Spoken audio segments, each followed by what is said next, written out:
good morning, or afternoon if that's when you're watching this, ladies and gentlemen. I am going to be helping you with today's assignment. I am going to be reading you an article. I want you to please follow along as I read this article. I'm going to read the entire thing once. I'm not going to stop. I'm not going to do anything special. I'm just going to read the article. Then I'm going to go back and I'm going to read specific parts of it again. I'm going to bring specific parts of it to your attention. I'm going to ask questions on paragraphs or words or sentences in it to help you hopefully practice two things. First of all, your comprehension. Remember, comprehension is when you fully understand what you are either reading or hearing. You comprehend it, you get it. So when you read something, you read through it once just to get a general idea. Then you read through it at least one more time to fully comprehend. If you have to read something a second, a third, a fourth time, doesn't mean you're not a good reader, doesn't mean you're not an intelligent person. It means you are doing what you need to do to fully comprehend what's being read or what's being said. The second reason we're doing that is to give you a chance to answer some questions for me. I want you to prove to me that you're listening to what I'm doing, you're paying attention to what I'm doing. I also want you to prove to me that you know how to put some of the question in the answer, that you can take some of the question and put it in the answer. So please answer the questions as we go. The first time, though, you're just listening. Please do follow along as I read this. I realize it might be a little small, but please do your best. I'm old, so I have the actual paper for me to look at and read. I want you to please read the words on the page. The heading on this, the beginning part says, once something is posted on the internet, it remains there forever. The idea, social media, is it safe for preteens? Point. Social media should be available for preteens. In today's world, social media has become a tool with many uses. In addition to being a way for people to connect all over the world, websites such as Facebook and Twitter have become important ways for people to share useful information. By denying preteens access to social media, we are denying them access to a large amount of information. Currently, the Children's Online Privacy Protection Act, called COPPA, created in 1998, prohibits children under the age of 13 from creating accounts on social media websites. Facebook, Twitter, Instagram, and Pinterest are off limits to kids under 13. This law is outdated and should be changed. Preteens should be allowed access to social media for a variety of reasons.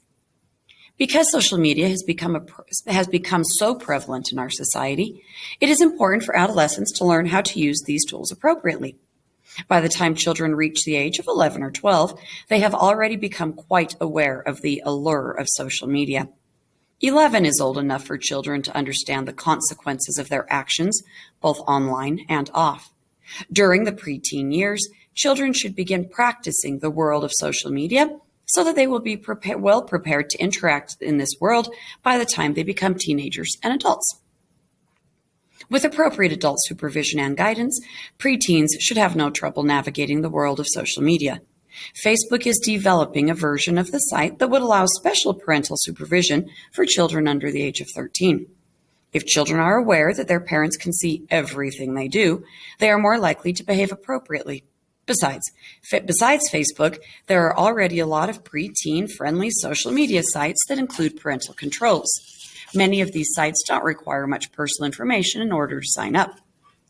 Social media. Sorry, there you go. I am on the first new paragraph. Social media could be a good learning experience for preteens in other ways too. Allowing preteens to use social media could be an effective way to educate them about privacy policies and internet safety in a controlled environment. This is better than turning them loose without any guidance once they turn 13. Social media can be helpful for children in a lot of ways. Interacting with others through websites such as Facebook and Twitter can be much easier for introverted kids than in-person interactions, while providing the same benefits. Social media can also help create community among people who have things in common. For example, Facebook has several support groups for people who suffer from chronic illnesses such as epilepsy and diabetes. Preteens with these conditions might have trouble finding an in-person support group to join. Social media websites can provide the kind of a supportive environment they need. When we deny preteens access to social media, we deny them access to support groups, information, and a world of potential friends and learning experiences. It's time for COPPA to be updated to allow preteens to reap the benefits of all that social media has to offer them.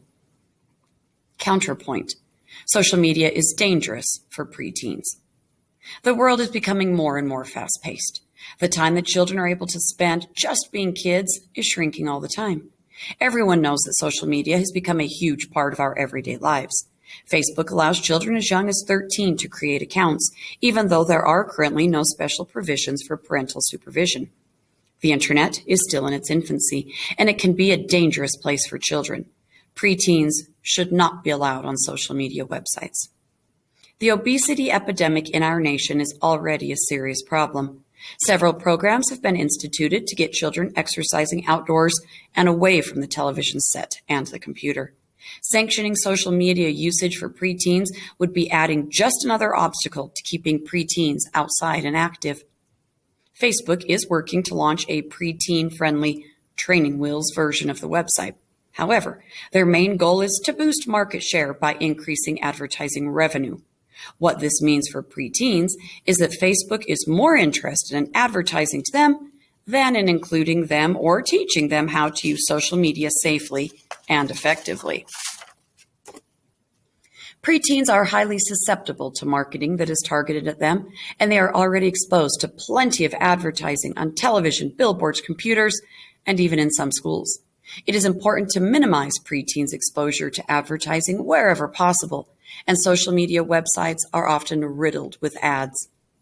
Along the same lines, preteens are also susceptible to body image and self-esteem issues. The reliance on photos and the shallowness of online relationships can foster these issues, lowering the self-worth of preteens. Most social media websites make it easy to use pictures instead of words to convey information, and this superficial approach to friendship can make it difficult for adolescents to form deeper relationships.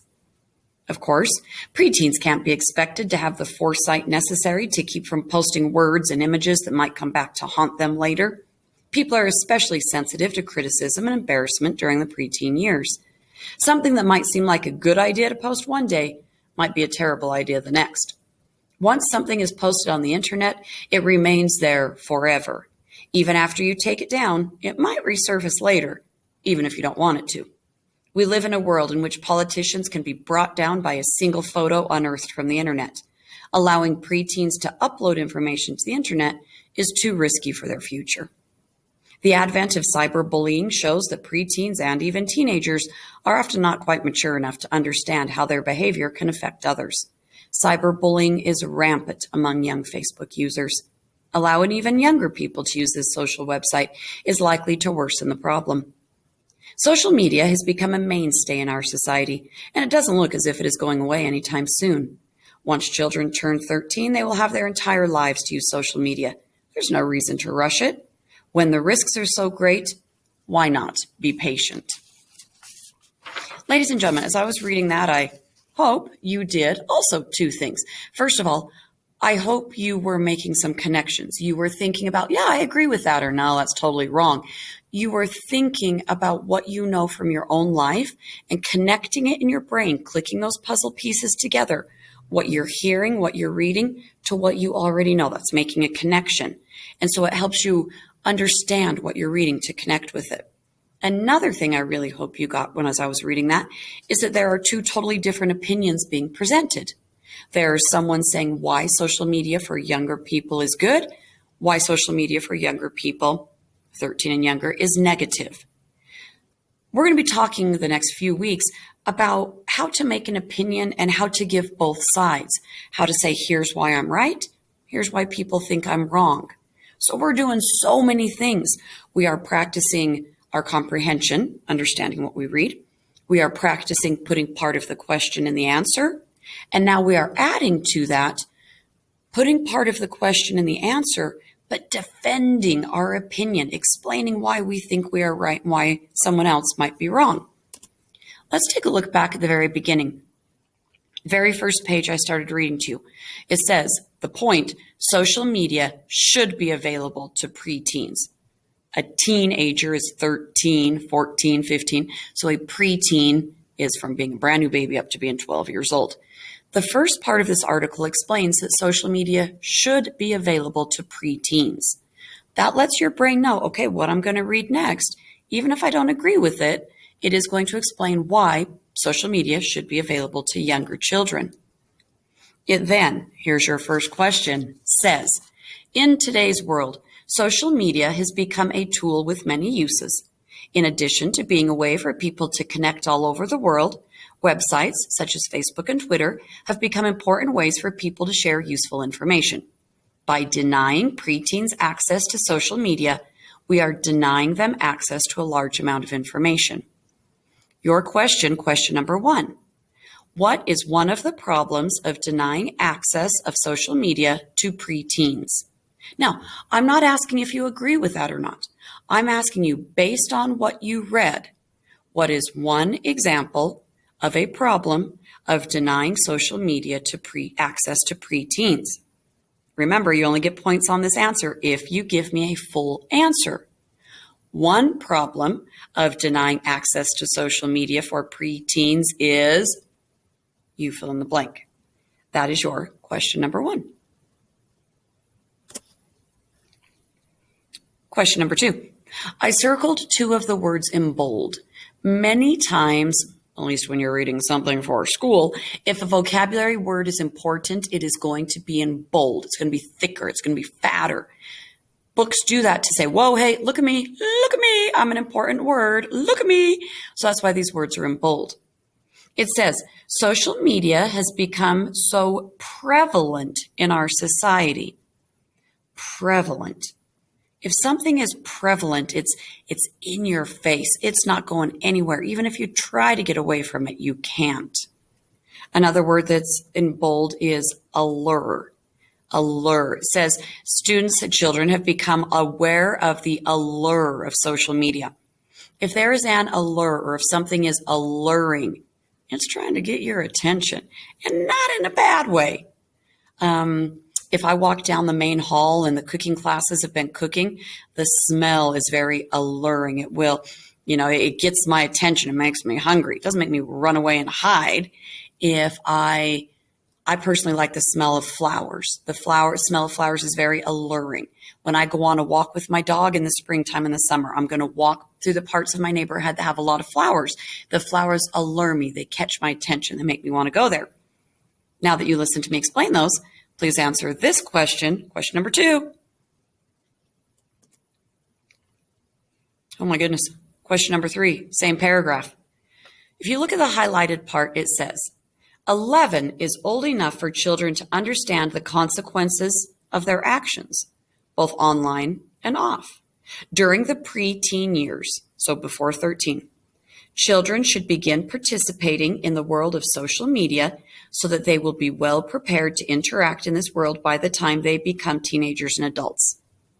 Question number 3, do you agree that 11-year-olds are smart enough to understand the consequences of their actions? Do you think 12 is old enough to understand the consequences of the action? Remember, you need to put part of the question in the answer. Yes, 11-year-olds are old enough to understand their actions because, or no, 11-year-olds are not old enough to understand the consequences of their actions because. Be sure you give a complete answer.